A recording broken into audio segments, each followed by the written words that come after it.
Hello viewers, welcome to our channel. నేను మీ చరణ్ పరిమి. పార్లమెంట్లో మరొకసారి రెచ్చిపోయిన రాహుల్ గత కొద్ది రోజులుగా పార్లమెంట్లో ఒక ఆట ఆడేసుకుంటున్నాడు కదా.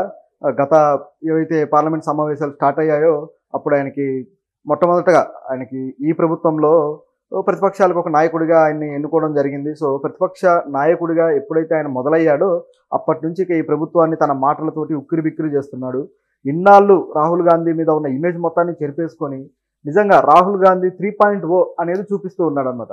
సో ఇంత ప్రభుత్వం కూడా ఇంత గట్టిగా ఇంత బలమైన ప్రతిపక్షాన్ని ఎదుర్కొంటానని కల్లో కూడా అనుకోని ఉండదు. సో వాళ్ళు మొదటిసారి స్పీచ్లోనే చాలా ఇబ్బంది పడిపోయి మోడీ కావచ్చు, అమిత్ షా కావచ్చు, వీళ్ళు కాస్త అసహనానికి గురయ్యారు. ఆయనకు సమాధానాలు చెప్పడానికి కూడా వీళ్ళకి సరైన ఇది రాలేదన్నమాట. సో ఆ పరిస్థితి మొదటి స్పీచ్లో క్రియేట్ చేశారు రాహుల్ గాంధీ.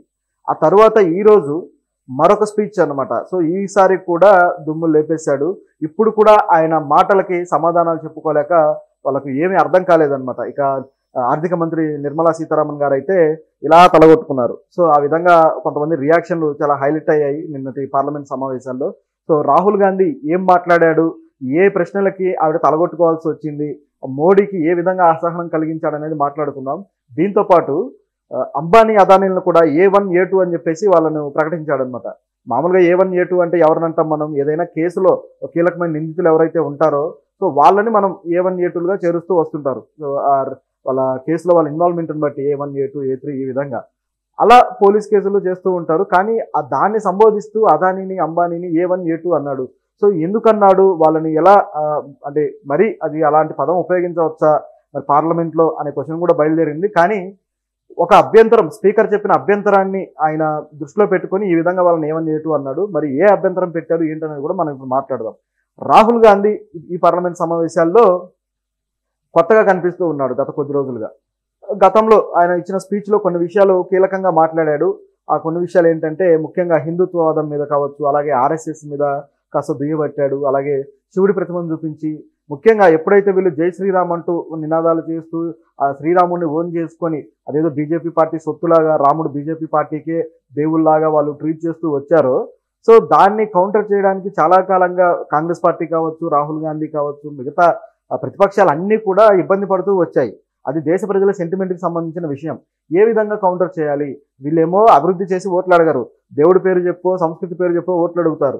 సో వీళ్ళని ఏ విధంగా కౌంటర్ చేయాలనే సమస్య వీళ్ళకి బయలుదేరింది. సో ఒక కౌంటర్ ఐడియాలజీని క్రియేట్ చేయడం కోసం కనీసం 10 సంవత్సరాలు గడిచిపోయింది. ఈ 10 ఏళ్ల తర్వాత ఇప్పుడు ఆ ఐడియాలజీని వీళ్ళు అందుకున్నారనమాట. సో గత పార్లమెంట్ సమావేశంలో రాహుల్ గాంధీ మొట్టమొదటిగా సంవిధానం చూపించి ఆయన వ్యాఖ్యానించడం, ఈ జై సంవిధానం అనడం ఇదొక కౌంటర్ ఐడియాలజీ అయితే, దీంతో పాటు శివుడి ప్రతిభను చూపించి శివుడి బొమ్మను చూపించేసి శివుడు శాంతికి గుర్తు, ఆయన త్రిశూలం అనేది శాంతికి గుర్తు, ఎడం వైపు ఉంది అది అని చెప్పేసి ఆయన ఒక ఇంటర్ప్రిటేషన్ ఇచ్చే ప్రయత్నం చేశాడు. ఇదంతా కూడా చాలా అద్భుతంగా పేలింది. దాన్ని కొంతమంది వివాదం చేసినా అది లెక్కలోకి రాలేదు. సో ఈ విధంగా రాహుల్ గాంధీ హైలైట్ అయితే మొత్తం జాతీయ మీడియా కూడా ఆయన్ని హైలైట్ చేయక తప్పలేదు. ఏవైతే సోకాల్డ్ గోడి మీడియా ఉందో వీళ్ళు కూడా హైలైట్ చేయక తప్పని పరిస్థితి ఏర్పడింది. ఇదిలా ఉంటే ఇప్పుడు మాట్లాడింది కూడా అంతే బీభత్సంగా మాట్లాడాడు. ఇప్పుడు మళ్ళీ కొత్త ఐడియాలజీని ఒకదాన్ని తీసుకొని వచ్చాడనమాట. ప్రతిసారి కూడా ఒక టర్మ్ అనేది పట్టుకుంటున్నాడు రాహుల్ గాంధీ. ఒక టర్మ్ని తీసుకొచ్చేసి ప్రజల్లోకి ఇంజెక్ట్ చేస్తున్నాడు అనమాట. ఈయనకి ఐడియాలు మరి ఇప్పుడు కాంగ్రెస్ పార్టీకి ఎవరైతే పొలిటికల్ స్ట్రాటజిస్టులుగా ఉన్నారో సునీల్ కనుగోలు కావచ్చు, మరి వీళ్ళు ఇస్తున్నారా లేకపోతే పార్టీ క్యాడర్ రెడీ చేస్తుందా, ఏం జరుగుతుందో తెలియదు, లేకపోతే రాహుల్ గాంధీ ఇంత అద్భుతంగా ఆలోచిస్తున్నాడా. సో ఓవరాల్గా అయితే రాహుల్ గాంధీలో ఒక గొప్ప మార్పు, గొప్ప నాయకుడి లక్షణాలు అయితే ఇప్పుడు బయటకు వచ్చాయని కనిపిస్తుంది. సరే, ఇప్పుడు అయితే ఆయన ఏం మాట్లాడారనేది గమనిస్తే మొట్టమొదటగా ఆయన ఒక పదం వాడాడనమాట. ఏంటంటే భారతదేశం పద్మవ్యూహంలో చిక్కుకుంది అని. సో ఆయన ఉపయోగించిన టర్మ్ పద్మవ్యూహం. ఈ పద్మవ్యూహం అనేది మనకు అందరికీ తెలిసిందే కదా. మహాభారతం, ఏవైతే మన పురాణాలు ఉన్నాయో అందులో అత్యంత గొప్ప పురాణంగా, అలాగే 5వ వేదంగా చెప్పుకునే మహాభారతం, ఇందులో పద్మవ్యూహం అనేది చాలా కీలకమైన యుద్ధ ఘట్టం, ఒక యుద్ధ వ్యూహం. ఇప్పుడు యుద్ధాలు కూడా ఈ వ్యూహాలు ఉంటాయి. ఇప్పుడు ప్రతి యుద్ధానికి కూడా అందులో కొన్ని రకాల పద్ధతులు ఉంటాయి. ఈ పద్ధతుల్లో ఈ పద్మవ్యూహం అనేది కూడా ఒకటి. సో చక్రవ్యూహం, పద్మవ్యూహం ఇలా అంటాం. సో ఈ పద్మవ్యూహంలో అభిమన్యుడు చిక్కుకొని చనిపోవడము ఇదంతా కూడా మనకు పురాణాలు చదువుకున్న వాళ్ళకి తెలుసు, సినిమాలు పౌరాణిక సినిమాలు చూసిన వాళ్ళకి కూడా తెలుసు. దీన్ని చూపిస్తూ ఆయన ఏమన్నారంటే ఈ దేశం కూడా పద్మవ్యూహంలో చిక్కుకొని ఉంది. ఈ పద్మవ్యూహం ఎవరైతే ఒక ఆరుగురు ద్రోణ కర్ణాదులు ఎవరైతే ఉన్నారో దుశ్శాసన వీళ్ళంతా కూడా ఆ పద్మవ్యూహంలో ఒక కీలకమైన వ్యక్తులు కాబట్టి కౌరవ సైన్యం నుంచి. సో వీళ్ళు అభిమన్యుని ఏ విధంగా అయితే అందులో చిక్కుకునేలా చేసి మట్టు పెట్టారు, అదే విధంగా మన దేశాన్ని పద్మవ్యూహంలో చిక్కుకునేలా చేస్తున్నారు ఆరుగురు ఉన్నారు అని. అప్పట్లో భారతంలో ఎవరైతే ఆరుగురు ఉన్నారో అదే విధంగా ఇప్పుడు కూడా ఆరుగురు వ్యక్తులు ఉన్నారు అని చెప్పేసి ఆ ఆరుగురు వ్యక్తుల పేర్లు రాహుల్ గాంధీ చెప్పడం జరిగింది. సో ఆ ఆరుగురు ఎవరు అంటే మొదట మోడీ, అలాగే అమిత్ షా, అలాగే దోవల్ అజిత్ దోవల్, మోహన్ భగవత్, అంబానీ, అదానీ. ఈ ఆరుగురు పేర్లు చెబుతూ ఆయన వీళ్ళని ఈ విధంగా అన్నాడు అనమాట, పద్మవ్యూహాన్ని రచించిన వాళ్ళు అని. మరి ఇందులో చిక్కుకున్నది దేశం అంటే ఏ విధంగా చిక్కుకుంది, ఏ యాంగిల్లో చిక్కుకుంది అనేది కూడా ఆయన ఒక ఎక్స్ప్లెనేషన్ ఇచ్చాడు. అది కూడా అంటే దేశ సమస్యలన్నింటినీ కూడా అందులో పెట్టాడు అనమాట, అందులో చూపించాడు ఆయన ఎక్స్ప్లెనేషన్లో. ఇది కూడా చాలా బాగుంది నిజానికి. సో అదేంటంటే ముఖ్యంగా ఎవరైతే ఇప్పుడు అగ్నివీర్ అని చెప్పేసి ఒక పథకాన్ని తీసుకొచ్చేసి కేవలం సైన్యం ఎవరైతే యువకులు ఉన్నారో వీళ్ళని కొద్ది రోజులే వాడుకొని కొద్ది రోజులే వాళ్ళకు ట్రైనింగ్ తర్వాత సర్వీస్ తీసుకొని తర్వాత వాళ్ళని తొలగించడం అనేది ఉద్యోగ భద్రత లేని ఒక సిస్టమ్ అని చెప్పేసి ఆ రోజుల్లోనే చాలా ఆరోపణలు వచ్చాయి. ఎవరైతే అభ్యర్థులు ఉన్నారో సైన్యంలోకి వెళ్ళాలనుకునే వాళ్ళు ధర్నాలు చేయడం కావచ్చు, చాలా నిరసనలు తెలియజేశారు. అయినా కూడా ఎవరు వెనక్కి తగ్గలేదు. దేశభక్తులు అనే వాళ్ళు ఈ విధంగా ఉండొచ్చా అది ఇది అని. అదేదో సైనికులకు మాత్రమే దేశభక్తి ఉండాలి, దేశంలో ఉండేవాళ్ళు మాత్రం ఉండక్కర్లేదు అన్నట్టుగా కొన్ని ఇంటర్ప్రిటేషన్స్ చెప్తూ వచ్చారు కొంతమంది. కానీ దేశభక్తుడు అనేవాడు ప్రాణాన్ని పణంగా పెట్టి పోరాడతాడు. సైన్యం వాడు 4 రోజులున్నా ఎన్ని సంవత్సరాలు ఉన్నా సరే ప్రాణాన్ని పణంగా పెట్టి పోరాడతారు. సో వాళ్ళ రక్షణ, వాళ్ళ భవిష్యత్తు గురించి కూడా ఆలోచన చేయాల్సిన అవసరం ఉంటుంది కదా ప్రభుత్వాలు. కానీ ఆ విధంగా చేయకుండా కేవలం వాళ్ళ ప్రాణాలను మాత్రమే పణంగా పెడితే వాటిని తీసుకోవడానికి రెడీ అయినట్టుగా ఈ పథకం డిజైన్ అయ్యింది. సో దీన్ని విమర్శించారు రాహుల్ గాంధీ. దాంతోపాటు వీళ్ళ పెన్షన్ల విషయంలో కూడా ఎవరైతే అగ్నివీరులు ఉన్నారో వీళ్ళ పెన్షన్ విషయం కూడా ఏమీ మీరు చెప్పకుండా, దాని గురించి బడ్జెట్లో ప్రస్తావించకుండా మీరు ఎందుకు అలా ఉన్నారని చెప్పేసి ఆర్థిక మంత్రిని ప్రశ్నించడం జరిగింది. సో ఇదొక ఎత్తు. దీంతో పాటు యువత నిరుద్యోగులు ఎంతో మంది ఉన్నారు. సో వీళ్ళు ఈ పద్మవ్యూహంలో చిక్కుకొని ఇబ్బంది పడుతున్నారు, అల్లాడిపోతున్నారు అని చెప్పేసి ఆయన వీళ్ళను కోట్ చేయడం జరిగింది. అలాగే చిరు వ్యాపారులు ముఖ్యంగా వాళ్ళు ఇప్పుడు వచ్చిన పన్ను సిస్టమ్ ఏదైతే ఉందో ఈ పన్ను సిస్టమ్ వల్ల వీళ్ళు కుదేలైపోయే పరిస్థితి ఉంది.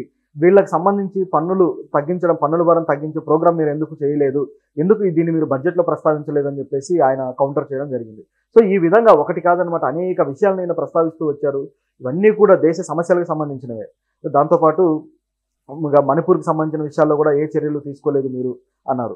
దీంతోపాటు మరికొన్ని ఇంకా మీరు హిందుత్వం అని చెప్పేసి మతం పేరుతోనే చేస్తున్నారు, దేశ అభివృద్ధి గురించి ఆలోచించట్లేదు అని చెప్పేసి ఆయన మరో కౌంటర్ కూడా ఇచ్చాడు. ఇట్లా దాదాపు 46 నిమిషాల పాటు రాహుల్ గాంధీ మాట్లాడాడు.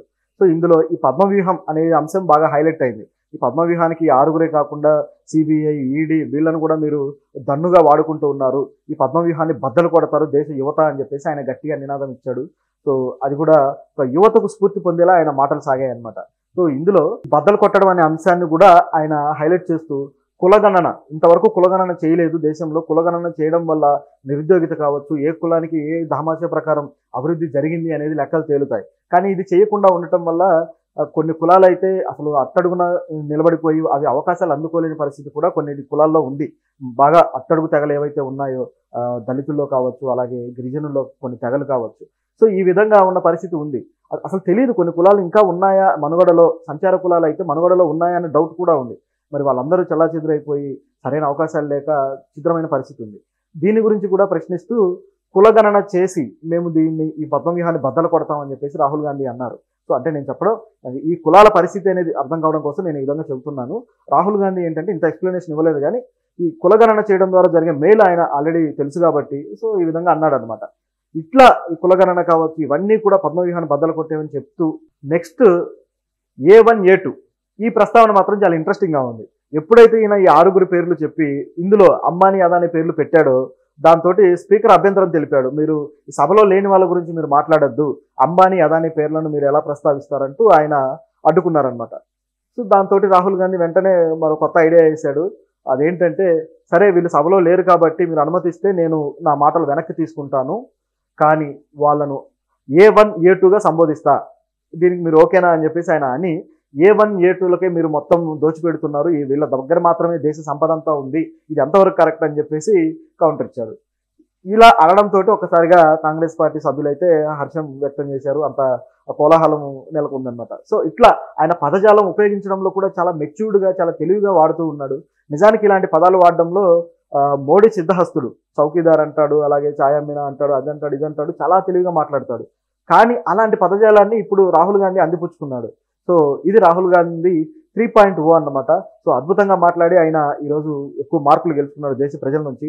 ఆయన ముందు పెట్టిన సమస్యలకు కూడా నిర్మలా సీతారామన్ గారు అయితే ఇలా తలగొట్టేసుకొని, తర్వాత మోడీ గారు అయితే అసహనం వ్యక్తం చేసి, ఇట్లా ఈ విధంగా కనిపించింది పార్లమెంట్లో.